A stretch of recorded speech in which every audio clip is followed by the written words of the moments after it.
So I got a couple of cues. Each, I think that's the same. So I'll send the cues into the chat. So for those people that are perhaps watching this, who can't read the chat, there are 4 questions. One of them is, what do you think is a good way of expanding your knowledge of chords? The second one is, how might this help when writing your own songs? The third is, how can music technology help with this? And the fourth is, each discuss our own difficulties with writing chord sequences and if anyone's got any tips or advice on how they do that, basically. So I'm going to start with a tip. And this is I found actually coming up with sort of content for this particular workshop quite difficult, because it's very difficult to have conversations about stuff like chords. Like, it's a bit of a weird thing to think about. So I think we've got to think from the perspective of our own writing of songs, if that makes sense, rather than sort of the analyzation of chords in modern pop music or something. So my tip for like chord sequences is literally just learning songs you really like and then stealing bits of their chord sequence.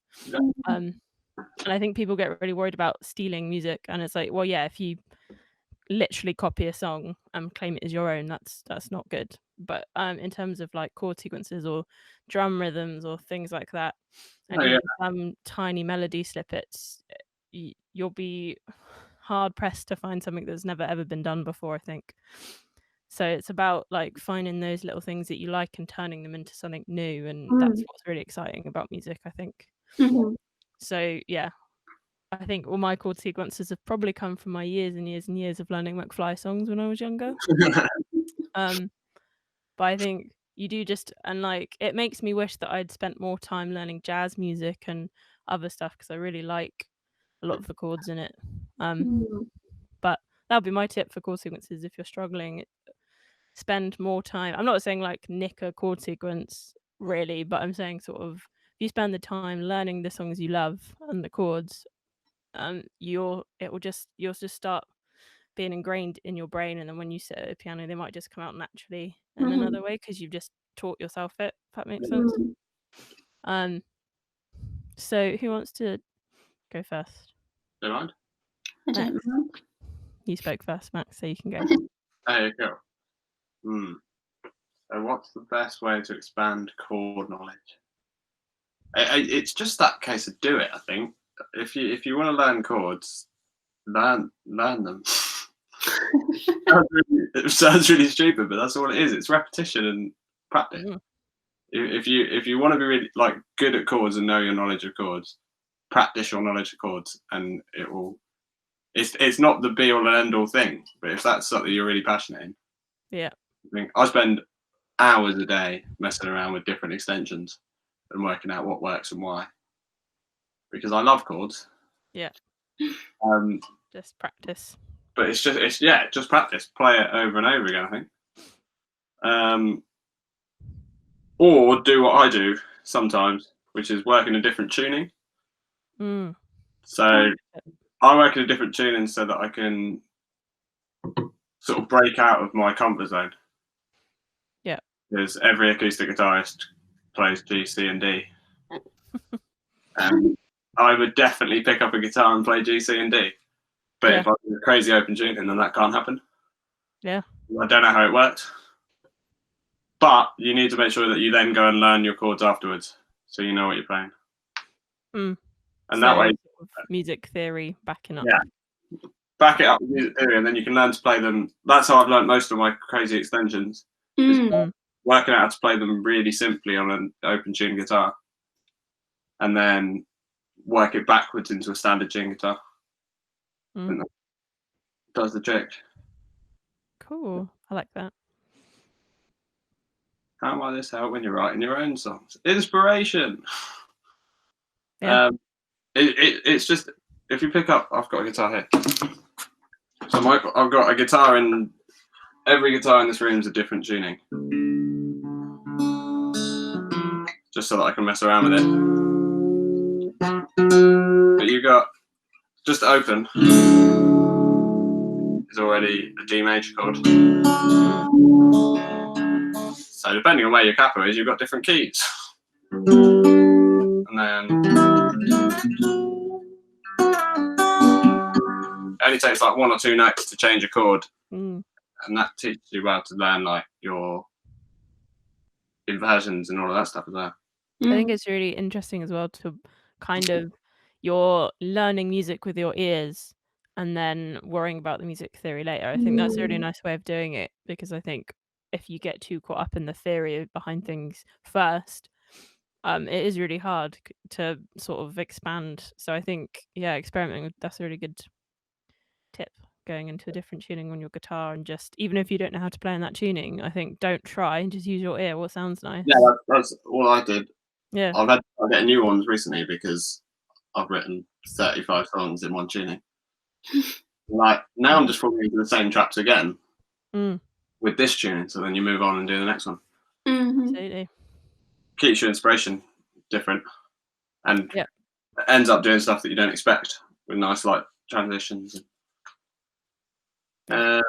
So that's how it helps writing. Really, that just gives me inspiration, and that it means that I can jump between guitars in different tunings and see if I can hear anything and build chords note by ear rather than by the shapes that I've had ingrained in my head for years. Yeah. Music technology.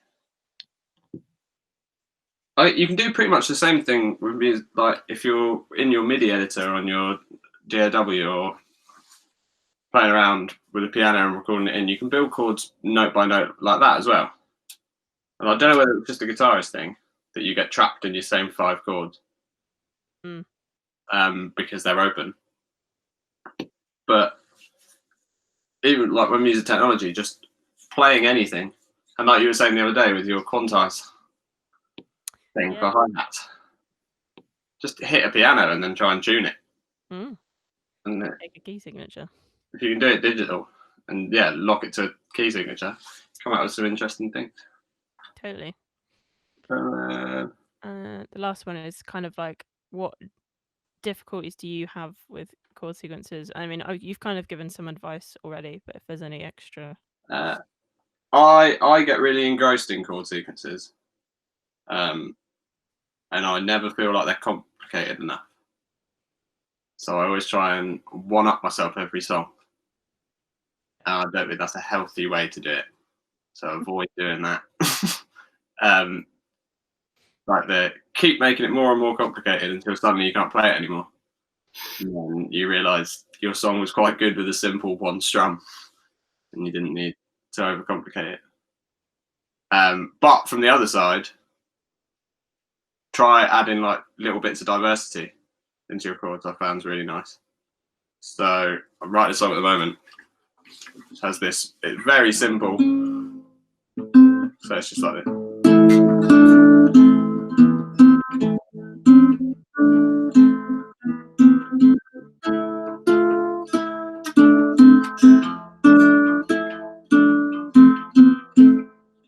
Just like 3 chords, nice and simple, but you put another little section on it so it goes.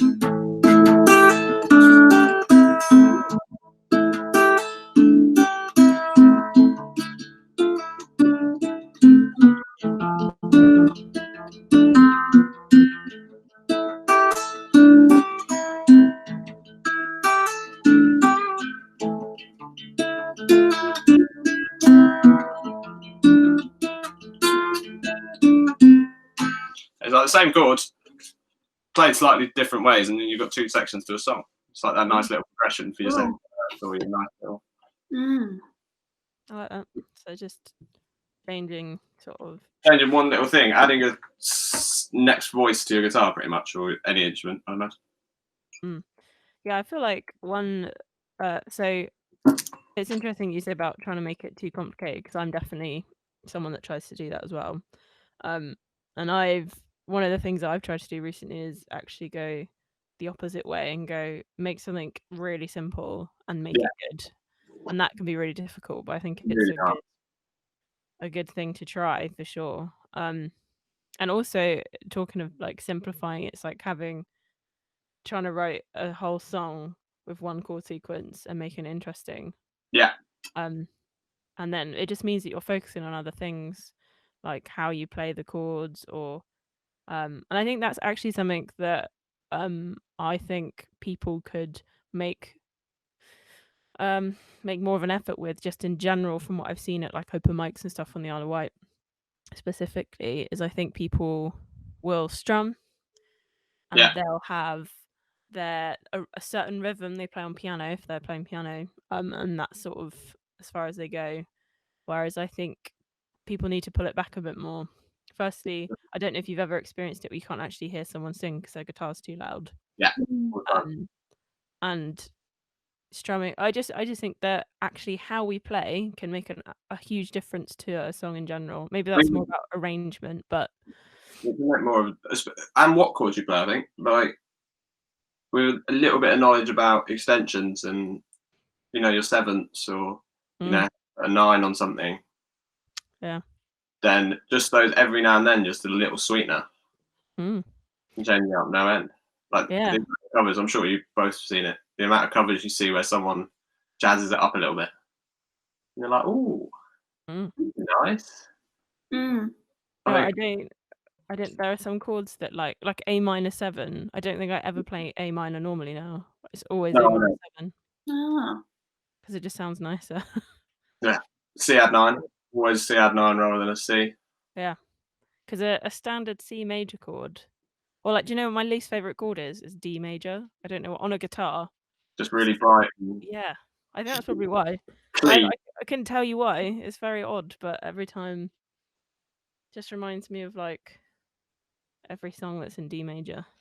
Yeah. It's also a really hard chord to play because people aren't used to sort of being delicate with those top strings. So many times you hear it like D major or A major.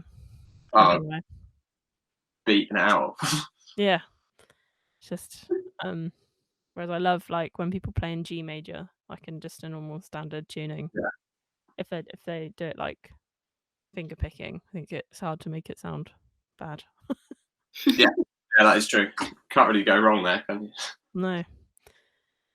So Summer, do you wanna have a go at answering the questions? I can prompt you if you'd like. If that's easier. Oh no, that's all right. I've got them there. Okay. So I think as a vocalist, I find it quite hard really to use chords. I mean, I can use chords, but when I'm writing a song, they are pretty basic, just to get a tune down. So, but I think a good way of expanding your knowledge of chords, like Max said, is kind of just playing around with them and adding extensions on and inversions and bits like that, and then looking at the theory, like Max said as well, afterwards, and then you actually realise what you're playing. Because yeah, like I've got those books with the stave lines in, so I try and write it out. Like if I'm playing on the piano, I'll try and write it out and see what it actually looks like on a stave. So I think that's a good idea to know kind of what you're writing.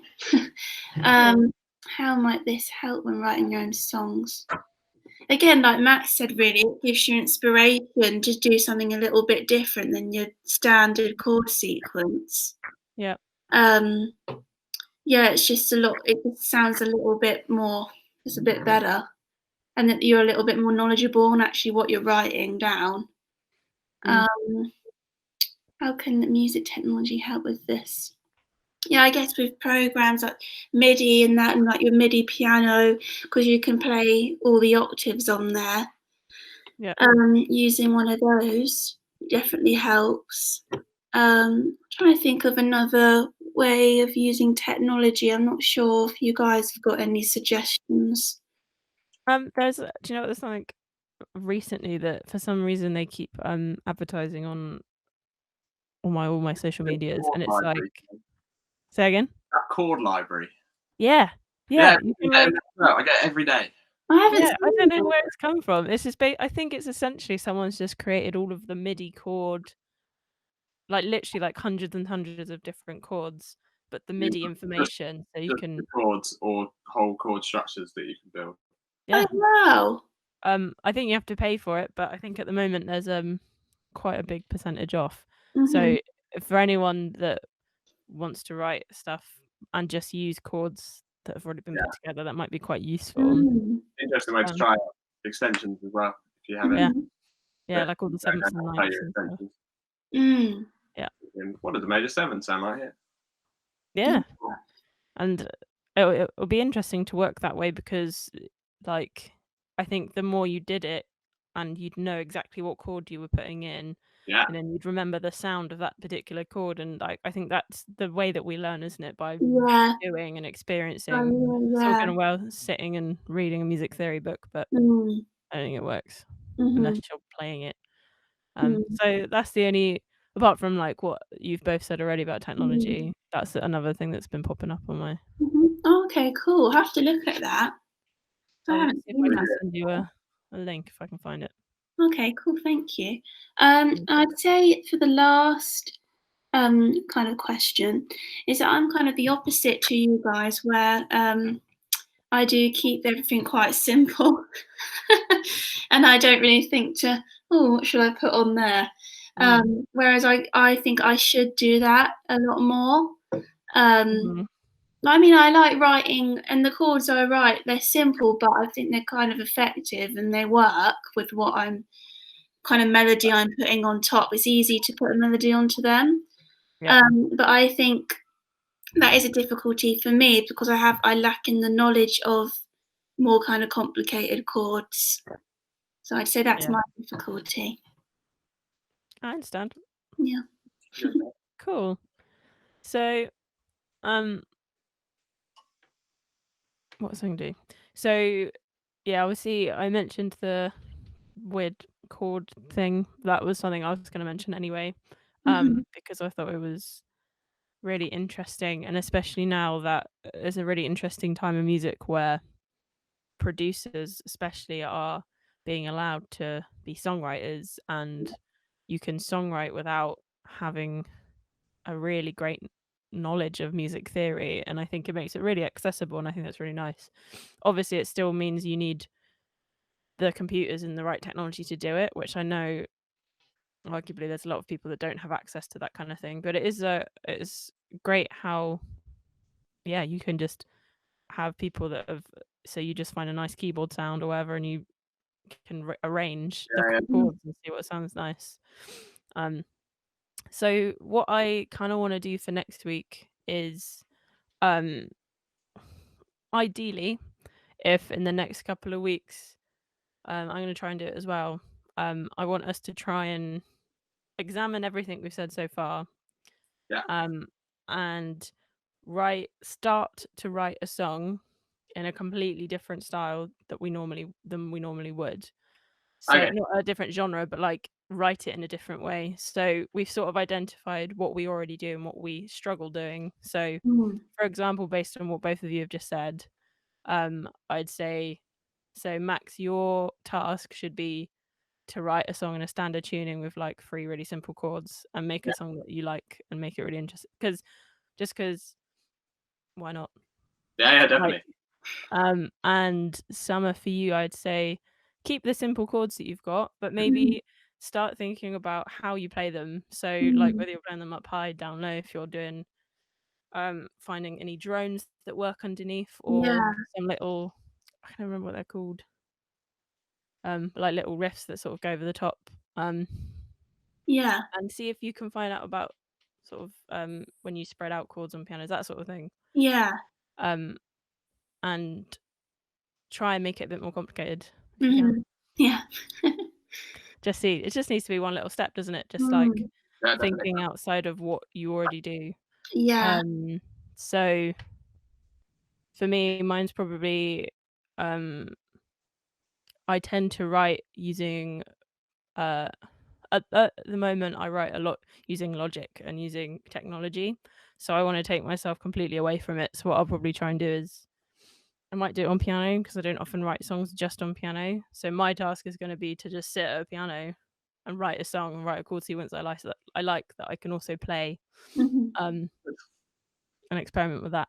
And the same with the lyrics that we were talking about last time, like Yeah. maybe think about something that you don't normally write about, or something that you said that you struggle with, and let's just see. It doesn't have to be a song you release as a single. It's more for like an exercise. Yeah. And then we'll bring them all back with us next week. I probably won't ask you to play them, but I will ask you to talk about it. And talk about the experience, and then you can choose to record a video of a song that you've written before that you're more comfortable with, or you can showcase the one that we've been working on here. I don't mind, but that's sort of where we'll try and aim to be.